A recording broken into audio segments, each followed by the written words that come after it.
ICE is disappearing people to work camps. I need you to bear with me. My name is Rachel. I'm a Harvard-educated attorney who focused largely on immigration. I am not an alarmist. ICE is disappearing people to work camps. Prison labor in the United States is already one of the great shames of our country. As you all may know, the 13th Amendment bans slavery, except as a punishment for crime whereof the party shall have been duly convicted. This slavery loophole has been covered extensively, though still does not outrage people nearly as much as it should. We should eliminate prison labor entirely, and it's very, very clear that this is an area, as many others in this violent ICE enforcement that we see in the United States right now, where the federal government waited to see what Americans would accept to be done to Black people and then expanded that net. And they're now expanding it outside of that kind of conviction of a crime loophole. The American slavery loophole. Anyway, recently I got a DM from someone whose father is being held in ICE detention. He has been told that they need to work for 60 hours a week for $10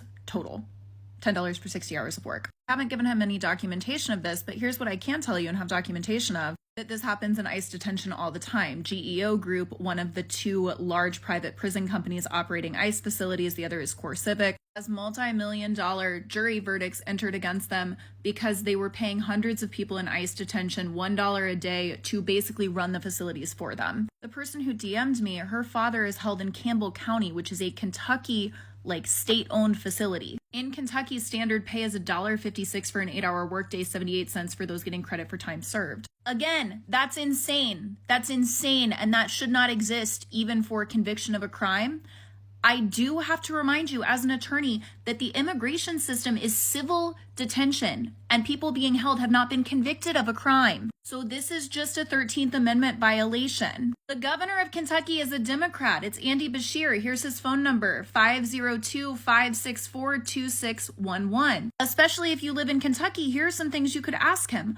Why the fuck is ICE allowed to detain people in your prisons? And also, why are you letting them violate the 13th Amendment? The truly vile irony is that the vast majority of these people came to the United States in search of work, and the U.S. will not allow them to work here and is in fact ripping them away from their families because they dared try, only to force them to work for less than $1 a day. Prison labor should not be legal, but oh my God, in this specific context, it is already illegal. People are getting disappeared for civil offenses and sent to work camps. America, 2025.